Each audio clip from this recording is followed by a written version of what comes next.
પાઠની પરંપરા છે ને પહેલા યુગમાં પ્રહલાદે કર્યો, બીજા યુગમાં હરિશ્ચંદ્રે કર્યો, ત્રીજા યુગમાં ધર્મરાજાએ કર્યો અને ચોથા યુગમાં બલિરાજાએ કર્યો. પ્રહલાદ વખતે કે હોનાનો પાઠ હતો અને હાથીને લાવ્યા હતા. હરિશ્ચંદ્રમાં રૂપાનો પાઠ હતો અને ઘોડાને લાવ્યા હતા. એટલું ઘટ્યું. જો આ ઘટતું આવે છે શેખુદી. ત્રીજા યુગમાં ધર્મરાજાને ત્રાંબાનો પાઠ હતો ને ગાય લાવ્યા, એનેથી ઘટ્યું. ચોથા યુગમાં બલિરાજાને માટીનો પાઠ કર્યો અને અજિયા કહેતા બકરી લઈ આવ્યા અને બકરી કે બેઠી નથી થઈ એવું કહે છે. આ છે ને બધી સાંભળેલી વાત હોય. આ બધું હતું તેથી હું અહીંયા નહોતો. પાછા કોઈ ખબર ફોન બોન ન કરતા. હા, રામ વનમાં ગયા હતા એ આખી દુનિયા કહે છે એટલે કહું છું ભાઈ રામ ગયા હતા હું અહીંયા નહોતો. હા, એટલે અને ફોન બોન કદાચ કરશો તો જવાબ દેવા હું બંધાણો નથી. આ તો આનંદ કરવા આવ્યો. આમાં હાસું હોય ખોટું હોય મારો રામ જાણે. તમે બોલાયો છે ને હું બોલું છું. બસ આમાંથી લેવાય રાખવાનું, બાકીનું ડિલેટ મારી દેવાનું. હા, આમાં તો હાસું ખોટું બધું આવે. ચોથા યુગમાં બલિરાજા વખતે પ્રહલાદમાં કે 5 સીધ્યા, હરિશ્ચંદ્રમાં 7 સીધ્યા, ધર્મરાજામાં 9 સીધ્યા અને કે બલિરાજામાં 12 સીધ્યા ને 33 થયા. તો હું આટલા બધા બેઠા એમાં એક પ્રશ્ન કરું છું. મને પ્રશ્ન મૂંઝવે છે. બલિરાજામાં 12 સીધ્યા તો સીધા તો બકરી કેમ બેઠી ન થઈ? મારો પ્રશ્ન. એટલે મને આવડે છે ને હું તમને કોઈ સવાલ જવાબ કરું એવી મારી વાત નથી, મારી માંગ છે. 12 કે બલિરાજા વખતે 12 સીધ્યા હોય તો બકરી બેઠી કેમ ન થઈ? અને 9 સીધ્યા હોય તો 33 નો આંકડો ખોટો પડે તો સાચું શું? તો 5 7 ને 9 3 જ થાય અને આ 12 ને ભેળવો તો 33 થાય. તો ઈ ભળી જાય તો બાપુ બકરી બેઠી થવી જોઈએ. બેઠી થઈ કેમ નહીં? બધું હટપટું છે. રામ 10 પાઠ 20 પાઠ 12 પોરો પાઠ દર્શનીય પાઠ. આ પાઠની પરંપરા ઘણી છે. નકરો સોખાન ઢગલો કરીને નાળિયેર મૂકીને દીવો કરીને કોઈ એમ નથી. પાઠની પરંપરા આખી બાપુ જુદી છે. મહાપુરુષ તો એમ કે છે ધરતી નહોતી, સૂર્ય નહોતો, ચંદ્ર નહોતો, આકાશ નહોતો, કઈ નહોતું, તેથી પાઠ હતો. બહુ આખી વાતું છે. આ એમ સમજાય એવું નથી. અલગ ધણી કહે છે ને, અલગ કોને કહો છો તમે? અલગ એટલે લખી ન હકાય, એને અલગ કહેવાય ને. લખાય નહીં એટલે અલગ અલગ કહેવાય. જો લખાય તો દેખાય, દેખાય તો વંચાય અને વંચાય ને તો બોલાય. આ એવી વાત જ નથી. આ છે ને આને ભજન ન કહેવાય, આ મનોરંજન છે, ભજન નથી. અમુક વાતો ઘણા મારું નામ ગાંડામાં લખતા છે. આને ભજન ન કહેવાય. શું કહેવાય? આ મનોરંજન છે. ભજન ગાવા કરતા ભજન કરવું અઘરું છે, કરવા કરતા જીવનમાં ઉતારવું અઘરું છે, જીવનમાં ઉતરે ને તો સમજવું અઘરું છે, જો સમજાઈ જાય ને તો જીરવું બધાય કરતા અઘરું છે. અને જેને સમજાઈ ગયું ને ગોળ બંગાળનો રાજા ગોપીચંદ ને 92 લાખ માળવાનો ધણી ભરતરી સાધુ બની ગયા. સમજી જાય પછીની વાત છે. આપણે હજી દીમાં 3 વખત કપડાં બદલાવી છે એટલે હજી આપણને સમજાણું નથી. માણસ સિવાય કોઈ ભજન ન કરીએ કે 5 તત્વનો તમારો અને મારો દેહ. આપણી સનાતન ધર્મની ભૂમિકા, સત્ય સનાતન ધર્મની જે બોલે બધાય. સનાતન ધર્મ એટલે આપણી ગતગંગા. આ રામદેવજી બાપાને બાપુ આ દુનિયામાં આવવું શું કામ પડ્યું? કૃષ્ણ પરમાત્માના શું કામ હતું? આ બલિરાજા વખતે બંધ થયું ને પછી અખિલ બ્રહ્માંડના માલિક કૃષ્ણ પરમાત્માને એમ થયું કે આ તો બધું બંધ થઈ ગયું. કાલની પેઢીને ખબર કેમ પડશે? પાઠની પરંપરા આને કહેવાય. પાઠની પરંપરા તો આ દુનિયાના વિશ્વની માં ભગવતી દેવી શક્તિએ ધરતીનું મનાણ કર્યું એની પહેલાની વાત છે. અને બલિરાજા વખતે જો બંધ થઈ જાય તો અખિલ બ્રહ્માંડનો માલિક એમ કહે છે કે પાઠ ઉપર તો આ બધું ઊભું છે, પાઠ બંધ થઈ જાય તો રહે શું? અને હું જો ન જોઉં તો પાઠની વાત કોણ કરે? આ પાઠની પરંપરાને જીવતી રાખવા માટે આજની પેઢીને ખબર પડે કે પાઠ આને કહેવાય. એટલા માટે જ બાપુ કૃષ્ણ પરમાત્માને જન્મ લેવાનો હતો. પણ હવે જન્મ લેવો ક્યાં? એવું પુણ્યશાળી કોઈ એવું ભજનાનંદી ઘર હોય અહીંયા જન્મ લેવાય ને. અને આ કુદરતને કરવું અજમલ રાજાને દીકરાની ખોટ હતી અને કૃષ્ણ પરમાત્માને આવવાનું હતું. ઇતિહાસ બધા જાણે છે. આ તો ખુલાસો ખાલી ટાઈમ કાઢું છું. પણ કૃષ્ણ પરમાત્મા પાસે અજમલ રાજા આવ્યા અને એ વાત બધી લાંબી છે. ટૂંકામાં કહું, એ કૃષ્ણ પરમાત્માનો બેયનો ભેટો થયો અને ભગવાને કીધું કાંઈ વાંધો નહીં, તમારે આ દીકરો થાય છે, જાઓ. અજમલ રાજા 5 ડગલા હેલ્યા ને ત્યાં એમને ભૈરવ રાક્ષસ યાદ આવ્યો. એ કે મારી ધરતી ઉપર એક ભૈરવા નામનો રાક્ષસ છે ને માણા ઢોર ને જાનવરનું ખેદાન મેદાન વાળે છે. જો કે ભગવાન આપે એ દીકરો કઈ જેવો તેવો હોય નહીં, પણ ભગવાનને છતાંય કહું કે તમે પધારો તો વધારે સારું એમ. અજમલ રાજા પાછા આવીને કહે છે કે પ્રભુ, જોકે આ બધી એક કૃષ્ણની લીલા જ હતી, એના આવવાની ગણતરી તો હતી. અજમલ રાજા કહે છે કે પ્રભુ તમે મારો દીકરો થઈને આવો. અને તેથી કૃષ્ણ પરમાત્મા કહે છે કે સાહેબ સબકા બાપ હે બેટા કિસી કા નાય, બેટા હોકે જે જન્મે સાહેબ નાય. હું આખી દુનિયાનો બાપ છું, હું કોઈનો છોકરો ન થાઉં, પણ હું પાથરો આવીશ તારા ઘરે. વિરમદેવનો જન્મ થયા પછી બાપુ 6ના દિવસે રામદેવજી બાપાએ પ્રમાણ આપેલું, કંકુના પગલા પડે ને તારા ઘરે જેથી 2 દીકરા દેખાય તેથી સમજી લેજે કે હું આવી ગયો. અને તે પછી જ આ પાઠની પરંપરા થઈ. આ વાણી હરભુજી રામદેવજી બાપાના માસીયા ભાઈ થાય. હરભુજીની વાણી મારે કરવી છે.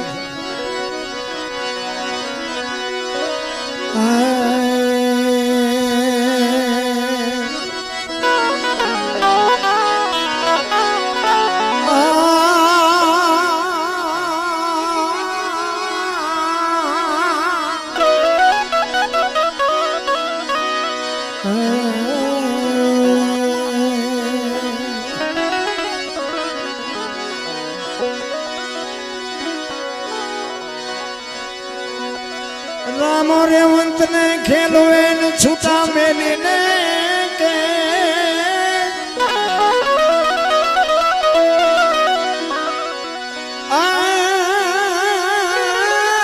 પ્રથમ હરજી બાઠીને મળ્યા તે દી હતા ઈ બાળવે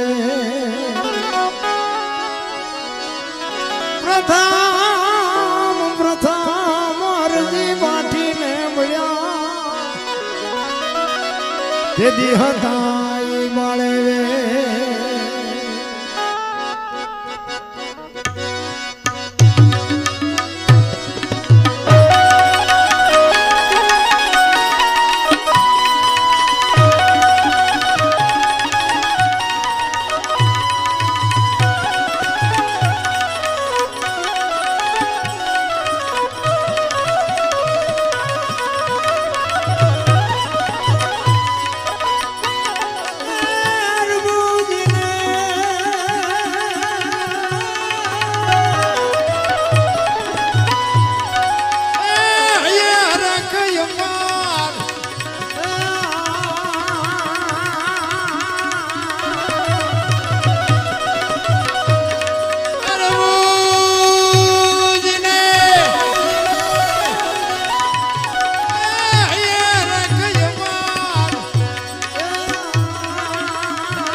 અને તમે અંતરથી બાપુ હરભુજીએ અંતરથી બાપુ એને રામદેવજી બાપા સમાધિ લેવાઈ ગયા પછી એને અંતરના નાદથી બાપુ હાકલ કરી હતી ને, અમારા મંડપમાં પધારજો બાપુ. આ રહ્યો મંડપ છે ને, આપણી જો બાપુ અંદરની વેદના હોય તો અહીંયા મારો બાપ આવે.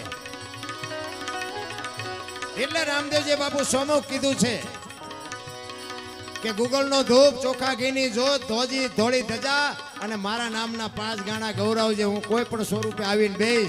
તમને ભરોસો હોય કે ન હોય, અમને ભરોસો છે કે ઈ ક્યાંક બેઠો હોય બેઠો હોય બેઠો હોય. એટલે હરભુજી કહે છે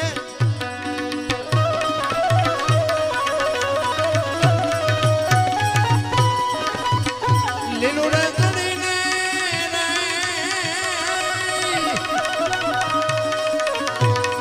એ મારા મંડપમાં એ પધારજો.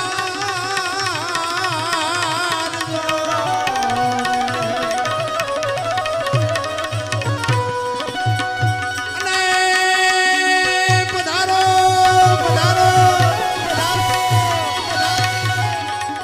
એ તમે 12 બીજના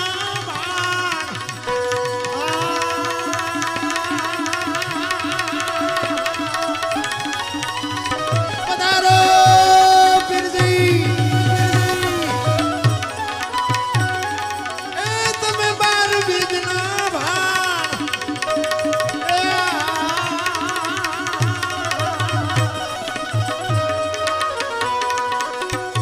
ઘોડલા રે જરંદારે એ દીઠારામાં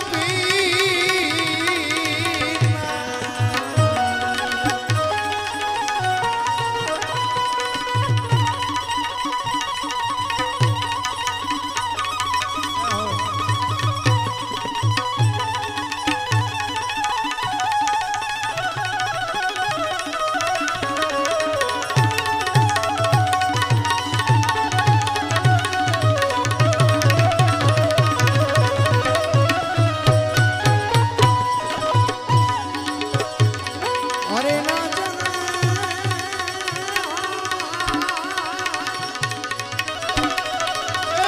હરભુજી આવો એ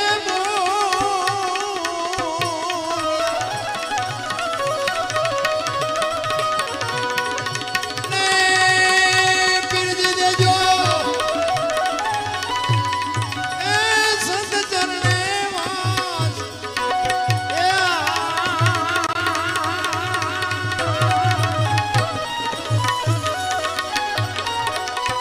ઘોડલા રે જરંદારે આજ જા એ રામા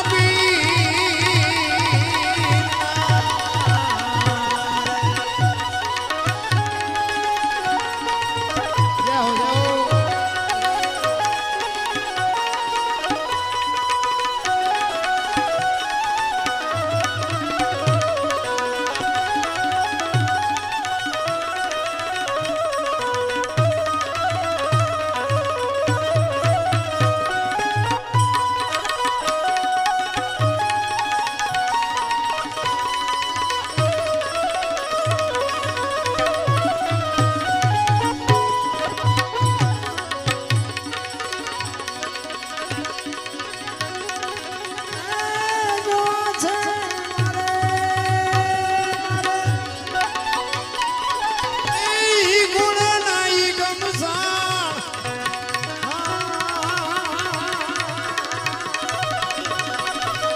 રામા પીર પધારો પધારો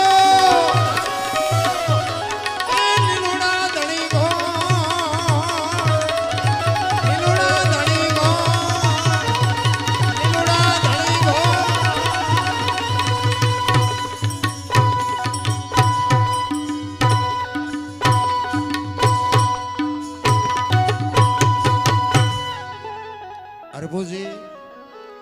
હરભુજી આ વાણી લખી છે.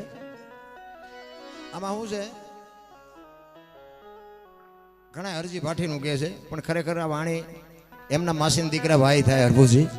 અને આ વાણી ક્યારે બનેલી એની તમને થોડીક વાત કરી દઉં.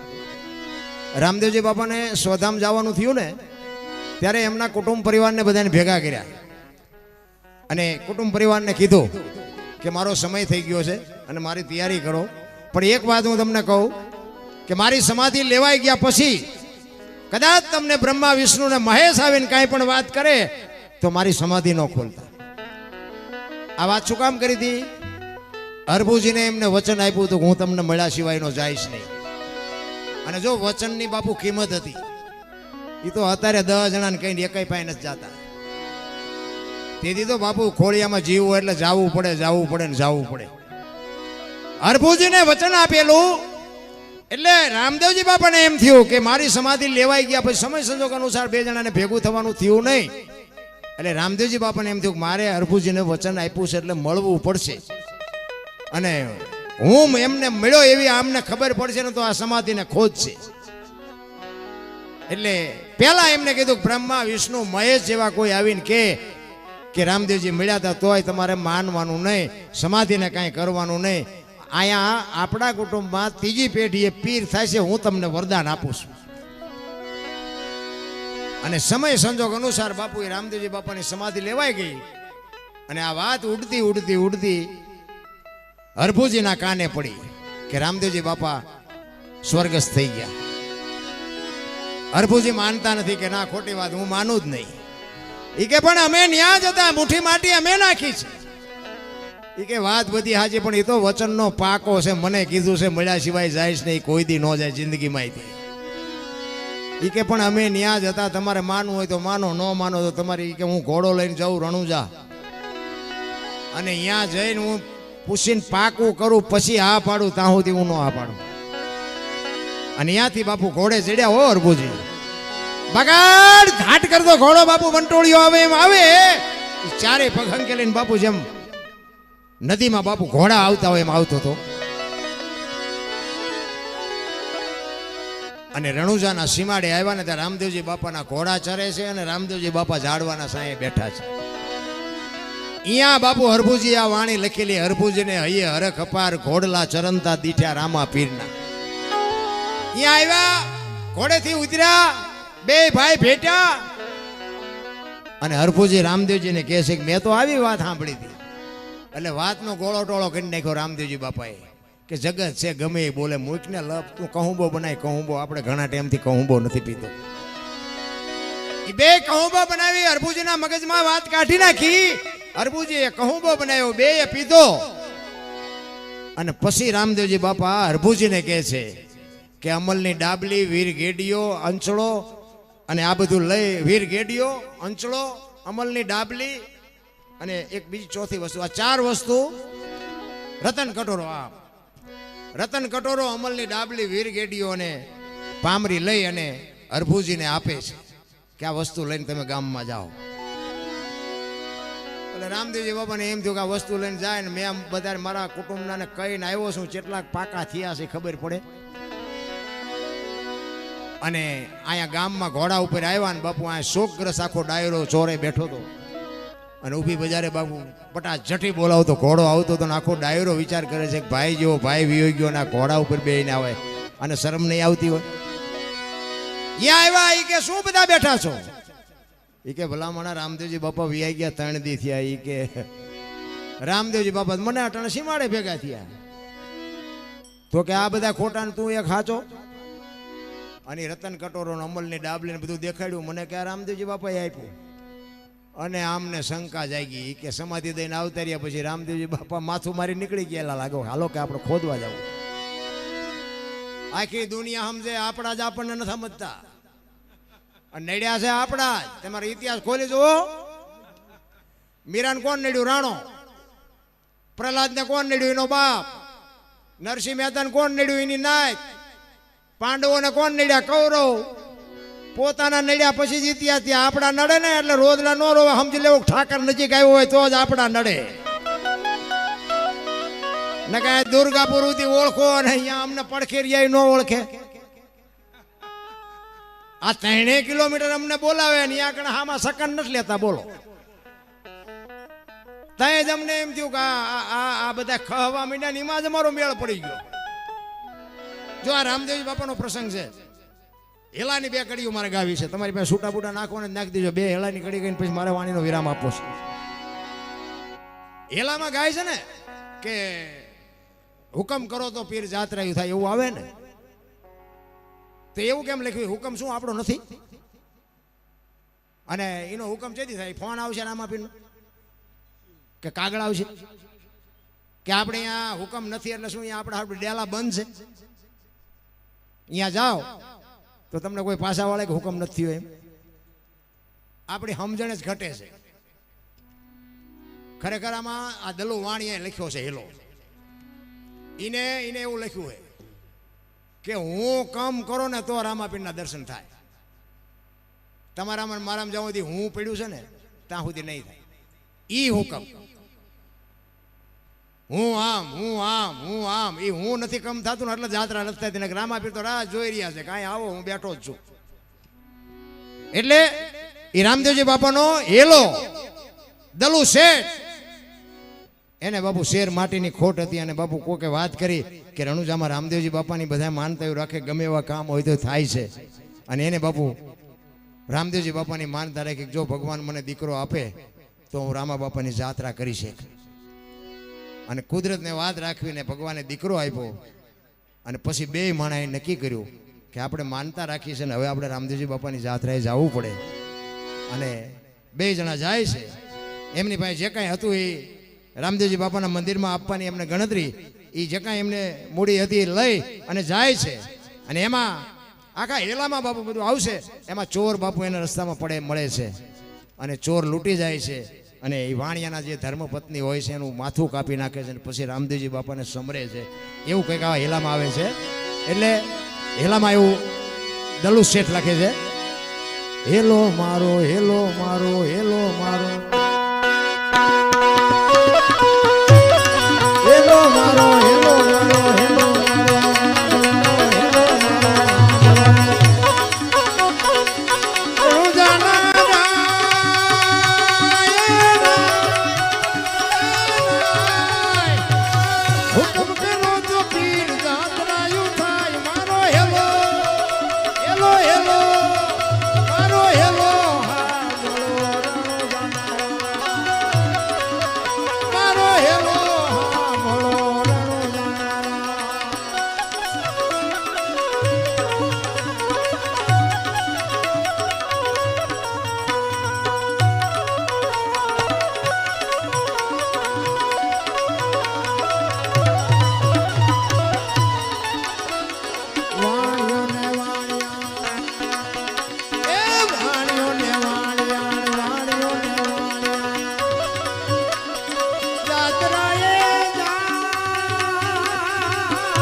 મારું દેખીને ચોર વાહે વાહે જાય મારો હેલો હેલો હેલો મારો હેલો હા ભળો રણો મારો હેલો હા ભળો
વાહ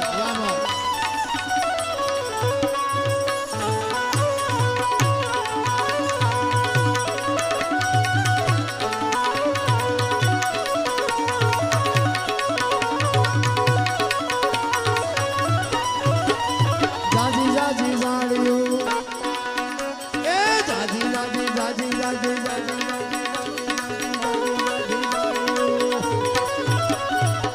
સમાજો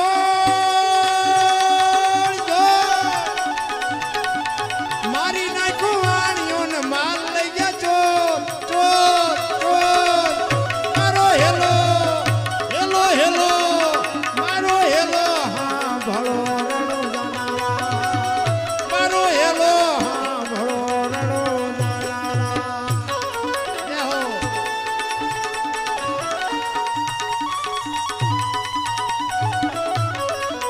જય હો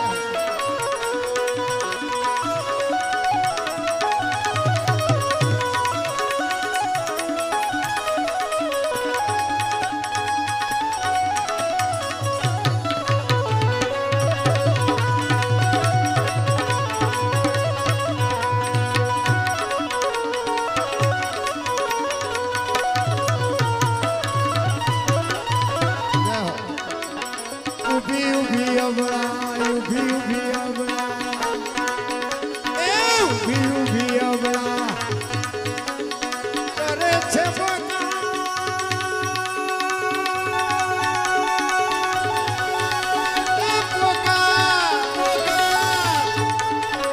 સોગઠે રમતા પીરને કાને અવાજ મારો હેલો હેલો હેલો મારો હેલો હા ભળો રણો જાનારા મારો હેલો હા ભળો રણો જાનારા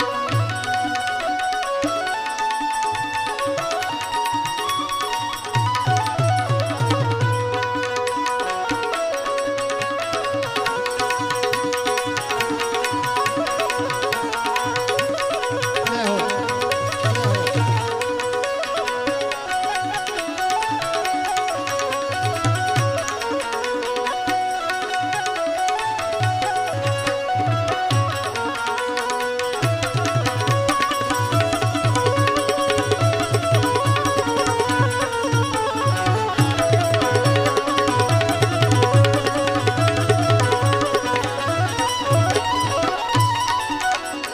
લીલુડો છે ઘોડો લીલુડો છે ઘોડો કેવો ઘોડો હતો મિત્રો ધ્યાન આપજો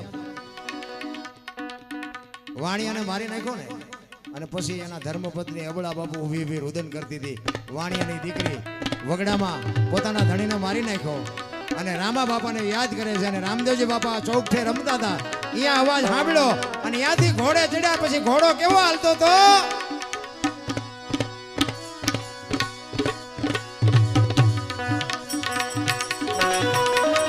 લીલુડો છે ઘોડો લીલુડો છે ઘોડો લીલુડો છે ઘોડો હાથમાં તીર, તીર, તીર. લીલુડો છે ઘોડો હાથમાં તીર.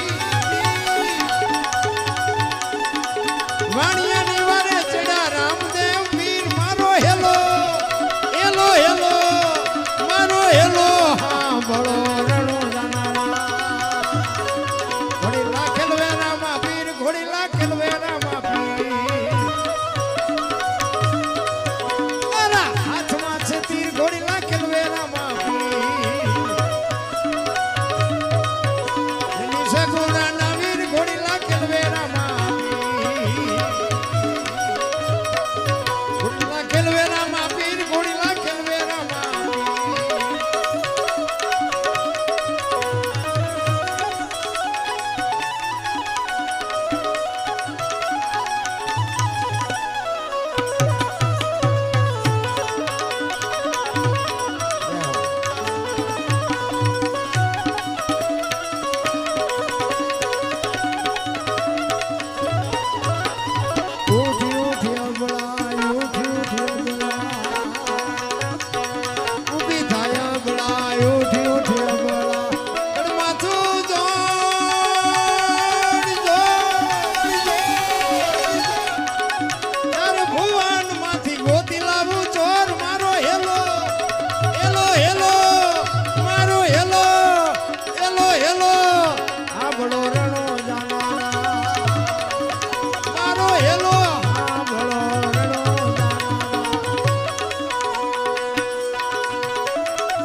બ્રહ્માંડનો માલિક આવ્યો અને રામદેવજી બાપા કહે છે બેટા હવે તારે ભાગવું એમ ભાગજે શું કહે છે ભાગ ભાગ ચોનટા ભાગ ભાગ ભાગ ભાગ ભાગ ભાગ ચોનટા